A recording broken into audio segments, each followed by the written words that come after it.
Once upon a time, in a quiet little town surrounded by hills and green trees, there lived a boy named Ethan. Ethan was 10 years old. He was clever, quick, and always full of ideas. But there was one thing about Ethan that nobody liked very much. He often told lies. He didn't lie to be mean. He lied to sound interesting. "I caught a snake in my backyard," he would say, when he didn't. "I saw a dragon behind the school," he'd shout, though no one else did. "I have a talking dog at home," he boasted. But everyone knew he didn't even own a dog. His friends would laugh, some would get confused, and others would stop believing him altogether. His teacher, Miss Clara, once said gently, "Ethan, you have a gift for stories. But stories are different from lies. Lies hurt trust." Ethan didn't really understand what she meant. He just liked the attention. One bright summer afternoon, something very strange happened. Ethan was walking home from school. The sun was shining. The air was warm. But as he passed the bakery shop and looked down at the ground, he stopped. His shadow was missing. He blinked, rubbed his eyes, jumped, waved his arms, nothing. Where there should have been a tall, dark shape following him, there was just empty pavement. "No way," he whispered. He ran to a nearby wall and stood in front of it. No shadow. He jumped up and down. Still no shadow. Panicking, he ran home. "Mom! Mom!" he cried, bursting through the door. "What is it, Ethan?" his mom asked, holding a basket of laundry. My shadow is gone." She stared at him, then smiled. "Ethan, come on. That's not even possible." "I'm serious," he said.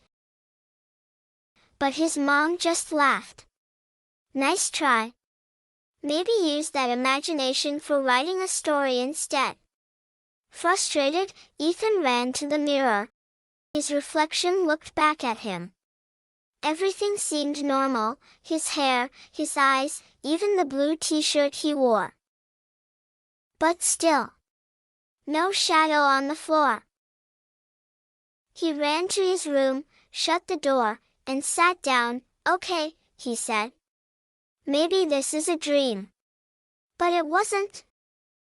That night, while he lay in bed staring at the ceiling, he saw a faint glow outside his window.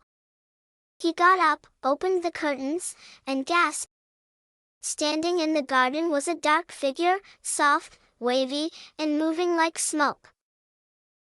It had his shape, his height, his hair. It was his shadow, Ethan, the shadow whispered. Ethan's knees trembled. You can talk." The shadow nodded slowly. "I am you, but only the part that reflects truth. You lied too much. I couldn't stay." "I didn't mean to lie," Ethan said. "I just wanted people to listen." "Stories are good," said the shadow. "But pretending too much can make you forget who you really are." Ethan opened the window. "Come back. Please." The shadow stepped back. "I cannot return unless you prove you're ready." "How do I do that?" Ethan asked. "You must go on a journey," said the shadow. "Find the mirror of truth. Only then will I return." Before Ethan could ask anything else, the shadow vanished. The next morning, Ethan woke up early. He packed a small backpack with snacks, a water bottle, a notebook, and a flashlight. He didn't tell anyone where he was going. Who would believe him anyway? he followed the path behind his backyard that led into the woods. He'd never gone far in, but today, he walked deeper than ever. Birds chirped. Leaves crunched under his shoes. The air was cool and fresh. After walking for what felt like hours, Ethan came to a fork in the road. One path was wide and clear.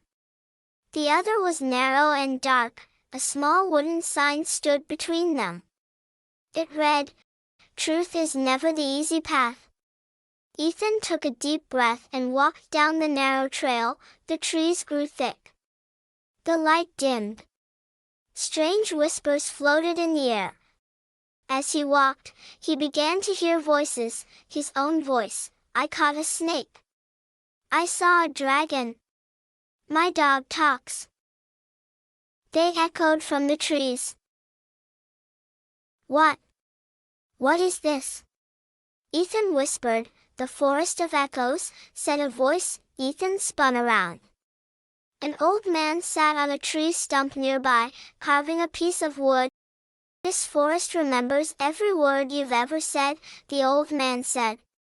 "Even the false ones." "I didn't mean to lie," Ethan said. "Meaning isn't the same as truth," the man replied. "To pass, you must face the hardest echo of all, the one inside your heart." Suddenly, everything went quiet. The wind stopped. The trees stilled, and then Ethan heard it, a whisper deep inside him. "I lie because I'm afraid no one will like the real me." He froze. That was the truth. A tear slid down his cheek. "I'm sorry," Ethan whispered to the forest. "I want to be real now. I want to be honest." The path ahead lit up. The trees opened slightly. A gentle breeze brushed his face. "You may pass," said the old man with a smile. Further ahead, Ethan came to a calm river. Its surface was like glass. There was no bridge, no boat. As he stepped closer, words appeared on the water. "You can only cross if you accept yourself." Ethan looked down. His reflection shimmered. "I'm not the bravest. I'm not the smartest," he said quietly. "But I want to try. I want to be better." His reflection smiled. And suddenly, stones rose from beneath the water, a path just for him. He walked across carefully, one step at a time. At last, he reached a clearing.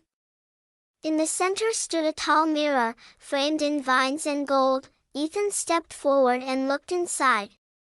But instead of his normal reflection, he saw different versions of himself. One who never lied, one who always lied, one who told half-truths, one who was silent. They all stared at him. "I want to be the one who tells the truth," Ethan said. "Even when it's hard." The mirror glowed. All the other versions faded away, and standing behind him was his shadow. "You found me," it whispered. "I found myself," Ethan replied. The shadow returned to his feet, wrapping around him gently like a soft blanket of truth. Ethan smiled. He was whole again. Ethan returned home as the sun was setting. His mom looked up. "Where have you been?" He opened his mouth to make something up, something amazing, magical, wild. Then he stopped. "I went into the woods. I had to find something. I'll tell you the truth. But it might sound like a story." His mom smiled. "If it's your truth, I want to hear it." From that day on, Ethan didn't lie anymore. He still told stories. He still dreamed big. But he learned the most magical thing of all: telling the truth can be just as powerful as any fantasy, and his shadow never left him again.